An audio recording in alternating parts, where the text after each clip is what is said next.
Welcome to Trading Day. After the busiest day yet, we have you covered as we do every night at 5 p.m, including the finale next Wednesday, which goes for at least 2 or 2.5 hours. It's going to be amazing on Fox Footy. Like always, David King, two-time premiership player, welcome to you. And Ralphie, you and Glenn McFarlane broke a big story for the Herald Sun today regarding Adam Cerra. We're going to go through all the deals, but bring us up to speed. Hello, guys. Well, the deals rained down today, and didn't we need them? I'll tell you what, after a pretty quiet start to trade period. So Adam Cerra goes to the Carlton Football Club after a coffee and a chat with Patrick Cripps in the last couple of days. He chose the Carlton Football Club, and the Blues pick 6 and a future third rounder go to Fremantle. Tim O'Brien, the Hawthorn intercept defender, goes to the Western Bulldogs as an unrestricted free agent on a 2-year deal. West Coast gave up their pick 52 to Carlton for former pick 6 Sam Petrevski-Seton. They untraded that pick 52 to the Western Bulldogs for Lewis Young. And GWS have legitimate interest in Rory Lobb, the Fremantle ruck forward. I understand that deal would be about a 4-year deal to get to GWS, currently on about $700,000. He would be 4 years at $500,000, but a lot of water to pass under the bridge about that one. We'll talk about that one in a second. So the trade period just warming up nicely. I love it. How did you see the Adam Cerra deal unfold, Kingy? It's interesting, is it? Depends which way you want to look at it. I mean, you generally talk about these things in hindsight, don't you? You need to give them, 1 or 2 years to sort of bed down. But I think when you look at Carlton's first round recruiting the last few years, they'd have to be low on confidence. I mean, 2016 pick 6, Sam Petrevski-Seton, who now exits the place. 2017 pick 3, Dow. Pick 10, O'Brien, have hardly set the world on fire. Sam Walsh was the obvious pick 1, but that draft, you could take a whole host of picks inside the first 10 at pick 1. 2019, Kemp at 17, Philp at 20. We haven't even seen them yet. And they've traded last year to get Adam Sard in with the first round pick, and have done the same again this year. I just hope that this is not going down the same path as where Essendon were prior to Danaher and Sard and Fantasia leaving. How do you mean? Well, I think the biggest currency or commodity you can have in list rebuilds or getting yourself to a point of contending for a flag are first-round picks. You can't get those picks wrong at the draft, and if you're going to trade them, you've got to get stars. You can't get guys who are tucked away on a half-back flank. Not sure what your thoughts are, but I think that the pick of Cerra now has to go and become a star for Carlton, not a nice player. You couldn't escape the jarring contrast. So they move on to pick 6 in Sam Petrevski-Seton, who is everything that this bloke should have been everything that this bloke will be. Inside-outside midfielder, moves laterally through traffic, kicks a goal or two, that beautiful money kick. They're all the things that they should have got in pick 6. They've given him up for almost nothing. They weren't even going to offer him a contract, so look, they probably couldn't have got more than pick 52, and all of a sudden they give up 6 and a future third rounder for a guy who, look, I think he's everything they need, but it just goes to your point of squandered draft picks. Now, let's just go to what Melbourne has got right now and what Carlton has got. How they have to bridge the gap. We know that any midfielder is going to be compared to Melbourne is going to be, struggling in comparison. But, Paddy Cripps is the Jack Viney, the inside animal. Sam Walsh is the Clayton Oliver, can do it all. But they haven't got a goal-kicking mid in Petraka. They haven't got, 1, let alone 2 elite wingmen in Ed Langdon and Angus Brayshaw. So as much as we like what Cerra and George Hewitt are, it has to be the kids. I just think it's such a great opportunity for Michael Voss to have, 6 or 7 young kids who haven't come on. It's just putty in his hands. He was able to do it at Port Adelaide, wasn't able to do it at the Brisbane Lions. Liam Stocker was drafted as an inside mid. They play him as a half-back. Just a nice player, but that's not what you go up in a draft to get. Matty Kennedy was traded as an inside bull. They delisted him. Had a good second half of the year when they brought him back as a rookie. He can go again. Will Setterfield was that inside-outside midfielder, can do it all. Yeah, he just languished last year. Zach Fisher, the dashing midfielder who just wheeled onto his left foot. They tried to turn him into a forward pocket. And then in the last 4 or 5 weeks of the year, they brought him back as a midfielder there. So if I'm Michael Voss, I'm aware of all that. It's all absolutely valid. But I think to myself, gosh, we've got some kids here. Paddy Cripps can't get much better. Sam Walsh can get a little bit better. They're the kids that actually need to improve alongside Cerra and George Hewitt. And if Vossi does it, we think this bloke's a coaching superstar. Isn't the Essendon story actually a good one, though, given how well Essendon have played this year? Is it slightly different? Yeah, but we're talking about list build. Yeah. And they traded 3 first-round selections for Shield and Devon Smith. Yep. Okay, Smith won a best and fairest, and you can have your own opinion on Shield, whether he's great for their midfield or not. I just think prior to them scooping the pool with those 3 picks last year, we were all saying, where's this list going? Yeah. Is Danaher the answer? Are these guys tracking towards a premiership, or are they losing their opportunity? That's why I see a similarity, and I see the importance of these guys that Who is the Darcy Parish? Is Paddy Dow the Darcy Parish under Michael Voss? He'll have to be, won't he? Well, that's what I'm saying. Yeah. That's the conversation. So they need to get something out of those guys. Now, they're only 2-3 years into their AFL life, so there's clearly opportunity there, but they're going to have to come a fair way from where they were. I think Michael Voss will find 3 or 4 goals a week defensively as an improvement, but without this talent changing, would they be a contender? That's my question. So look at the teams that have won the flags in Hawthorn and Richmond and Geelong and Collingwood. They have absolutely nailed their early picks. And so that's why I think Paddy Dow is the elephant in the room. I mean, we all saw the natural improvement in him. You know, just scathing criticism from Greg Williams, who said that he had to toughen up and he wasn't desperate enough last year. He had a really good start to the season. And yet, in 2 of the last 3 games, he was the sub. Yeah. So Michael Voss needs to find a way to absolutely light a fire under him in a way that those comments from Greg Williams probably didn't. So the bottom line is that Adam Cerra has to become a top liner. Not just a nice, also ran... A best and fairest, an All-Australian.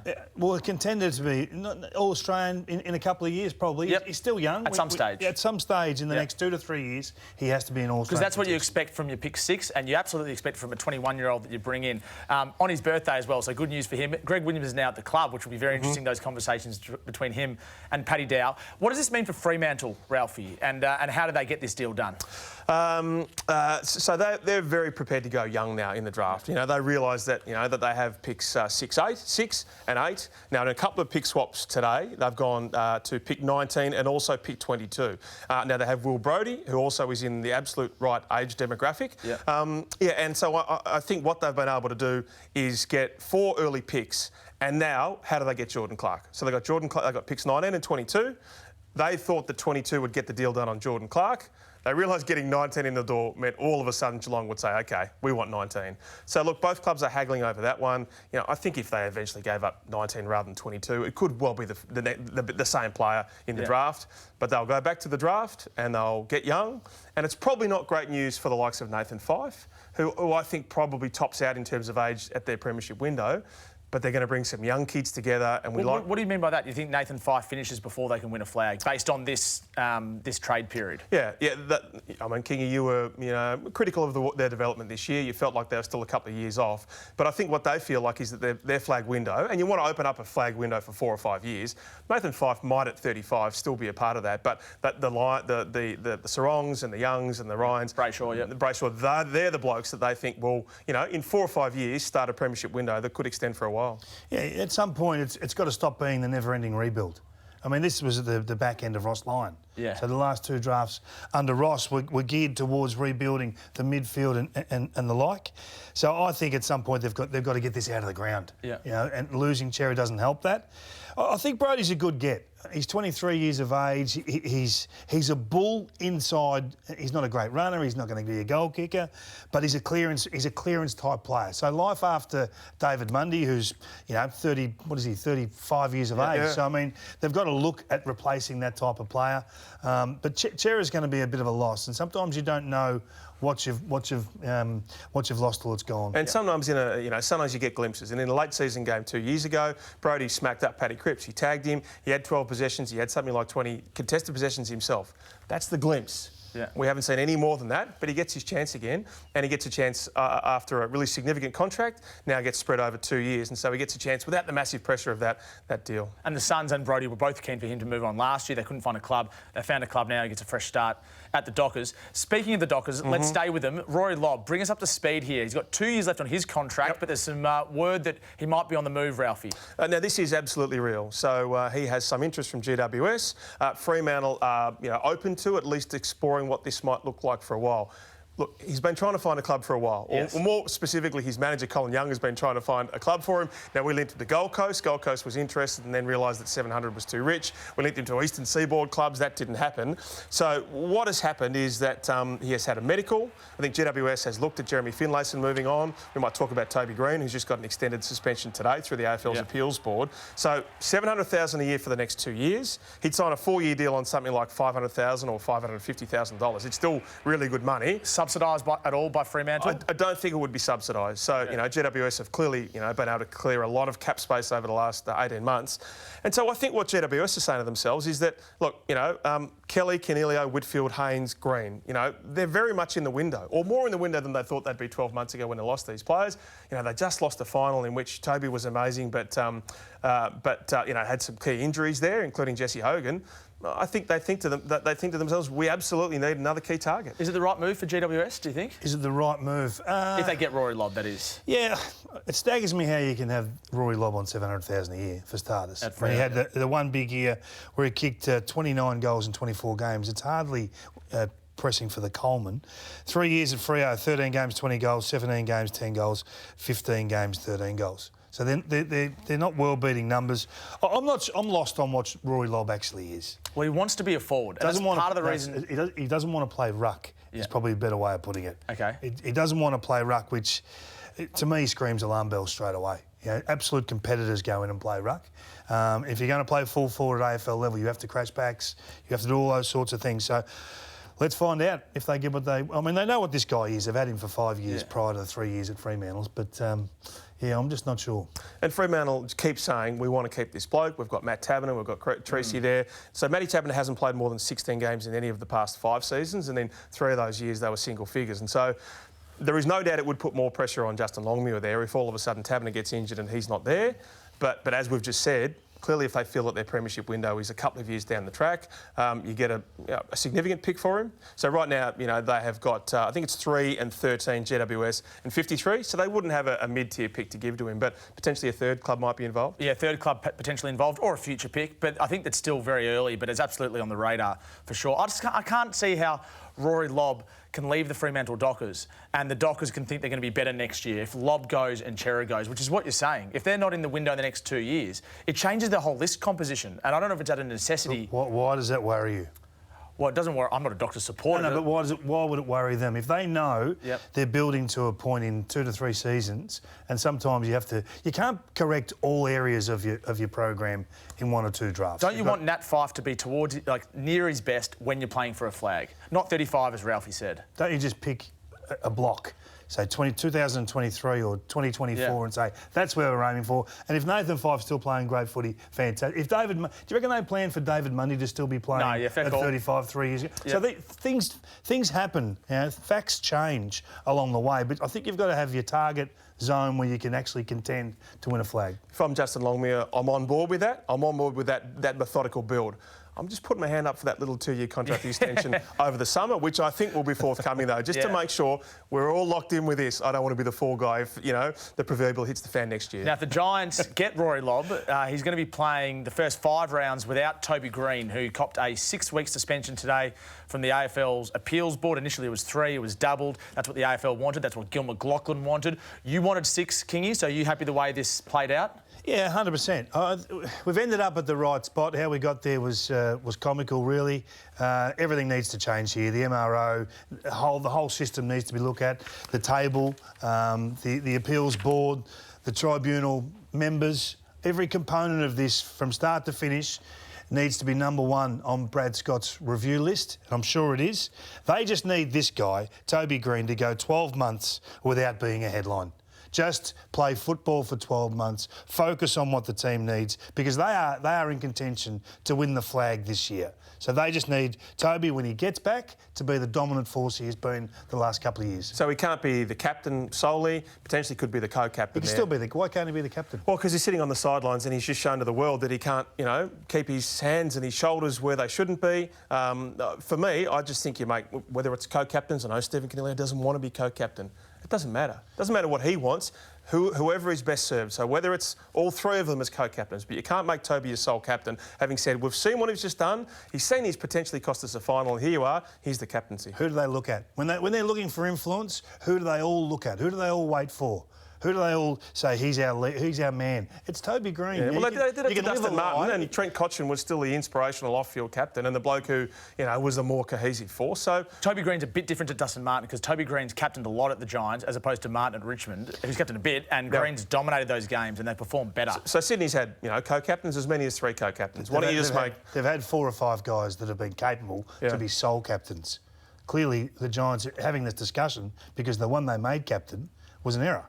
And I don't think any of us feel like Canelio as the sole captain is the right decision. I don't think Canelio should be captain. I think it's not good for him. I think it should be Green and someone else, or just Green. But I agree, Green has to be up there at some point in the leadership group. What about Tim O'Brien at the Western Bulldogs? They've got a tall defender, Alfie. Well, you told us this a couple of days ago. It just took a couple of days to come to fruition, and so he signed a 2-year deal. So he is an unrestricted free agent, and so the Dogs and Hawthorn have done the numbers, and they feel like after comparable trades and free agency acquisitions, the Hawthorn Footy Club will get no compensation. So Luke Beveridge had a Zoom with him on Monday, and he said to him, "I've got a role for you. I've got that Alir intercepting role. It's almost the Alex Keith role at Adelaide." Now I know, of course, he went to the Western Bulldogs, and he's now the lockdown defender. But I think it's a really canny move. I think Hawthorn realised when he was signed up, they tried to get him back and said, "Look, is there anything we can do to sign you up?" But a 2-year deal for him, after 8 years in the system where he's never really been a star forward.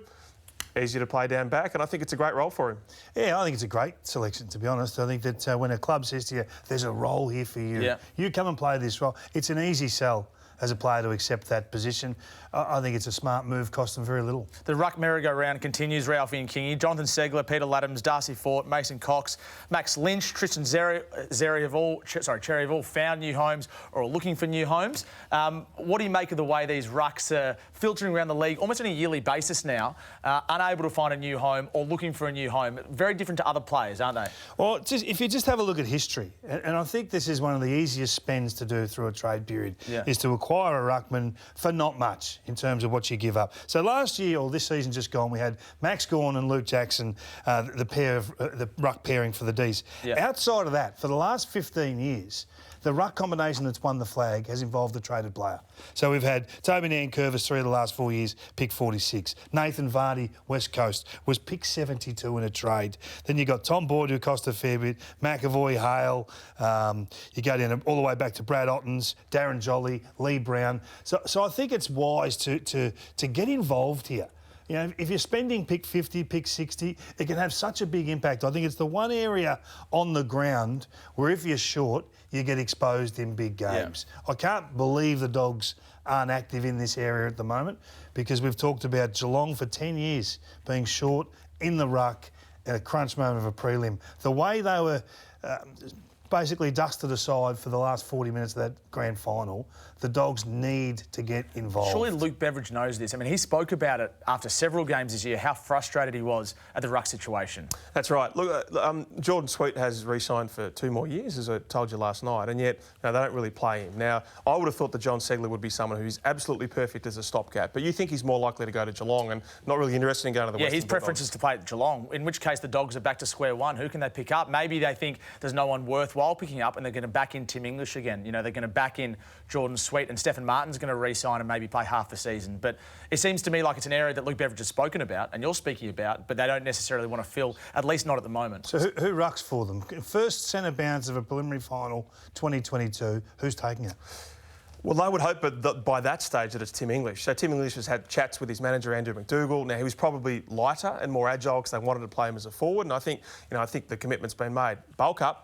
Don't get thrown out of the contest, as we saw in that Christian Petracca goal where you were really critical of him at the fall of the ball and just made absolutely no impact there. And so, for me, that's Segler role, who, potentially might only be on $150,000 at that club. Hawthorn might pay 2 years of it, and the Dogs have got some picks.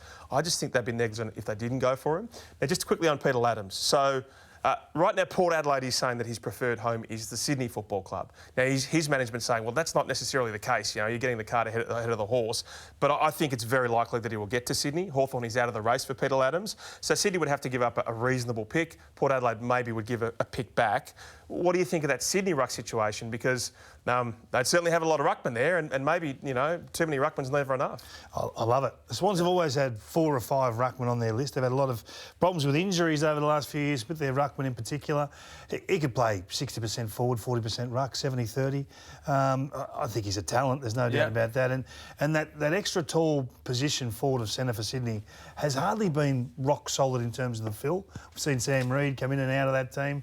We saw Amadi in patches over the last 12 months. Blakey was down there 18 months ago. So that position itself has been a problem for them to fill. He may service two issues. And you look at his raw numbers, so 13-5 in terms of goals last year, 228 hit-outs. I mean, you'd love him to turn into the player who can kick 25 and have 300 hit-outs, but I think he's capable of that. He's only 23, only 3 years in the system. You want players with upside. And the Sydney Swans have picked 12 and 31. It would have to be a future first-rounder, at least that's what Port Adelaide would want. We're going to talk about the winners and the losers from the trade period after the break. Also, the Adelaide Crows are on the agenda. But on November 24, it's the Fox Footy National Draft. And as always, you can watch it right here on Fox Footy.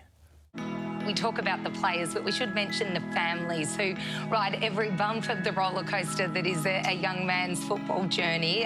Right around Australia right now, are right on the edge of their seat. Well, they are. With pick 2, the Adelaide Crows have selected Riley Philthorpe from West Adelaide.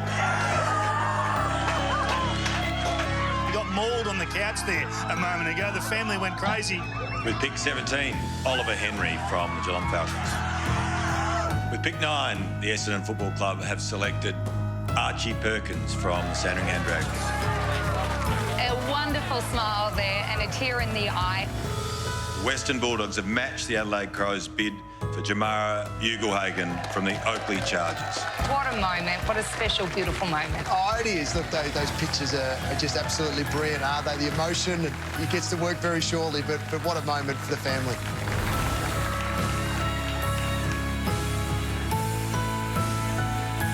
Two drivers that aren't exactly best of friends.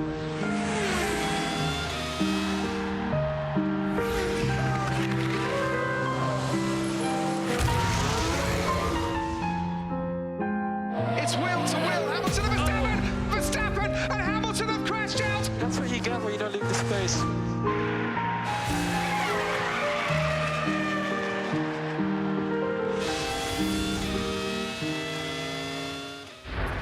Welcome back to Trading Day. That's the Formula One Grand Prix. That's on tomorrow night, 7 p.m, live on Foxtel. And you can go straight from Trading Day into the Formula One Grand Prix tomorrow night. Ralphie, let's talk about Jordan Dawson. This is a deal that doesn't look like it's getting any closer. No, that's right. Adelaide says they're trying very hard, so they've offered various permutations of pick 17 and the sweetener. Now, the latest offer will be a future first-rounder, which is now Melbourne's pick for Jordan Dawson. They'll offer that to the Sydney Football Club. So Sydney keeps saying we want pick 4, we want some permutation of 4. Adelaide's just saying that's not going to happen. We need to just keep bringing young kids. So they'll take that first-round selection, which is Melbourne. So it could be 15, 18.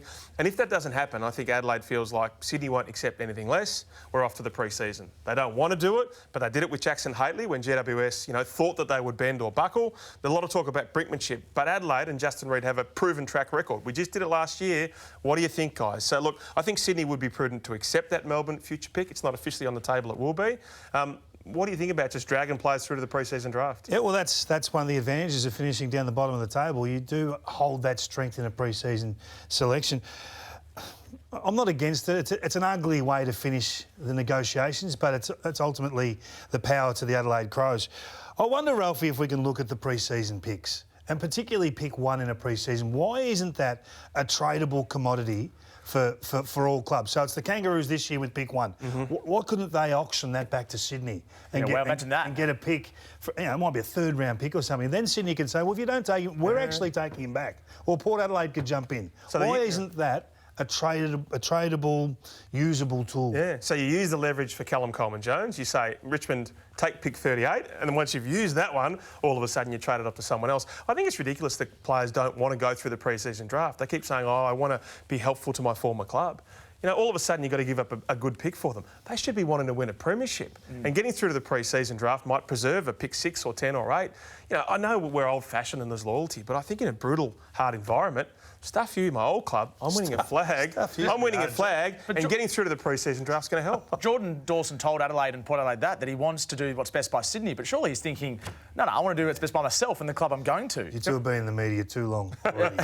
All right. Get your roots. Kingy, who's winning and losing the trade period at this point? Well, no one's winning and losing, really. Let's be honest. Okay. We don't know for a couple of years, but just looking at the inactivity of a few. So I've gone losing the Hawks because they put every name name on the table, and there's really not been a lot of nibbling. There's been, you know, the talk about Segler, he may go, they might pay for most of his salary, all those sorts of things. So I've got Hawthorn as losing.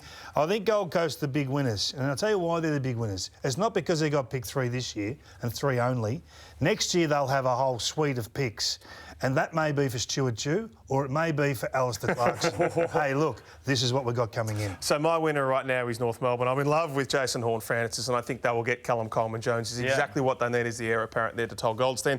My loser is Brisbane, because they haven't even got enough money to push back salary cap space and maybe get into Jack Gunston. I just think they've done nothing, and they've lost a lot of finals in recent years. My winners at the moment, or who's winning, is Melbourne. They've got pick 17 in. Come on. No, I believe it. They've got 17 in from the second round, and they've picked up Luke Dunstan for nothing. Joey loves Luke Dunstan. You love Luke Dunstan. He's not Lee Matthews. He's Jack he's not, but he's a good depth player. I just think Melbourne have done it superbly so far. First time I've heard you talk him up.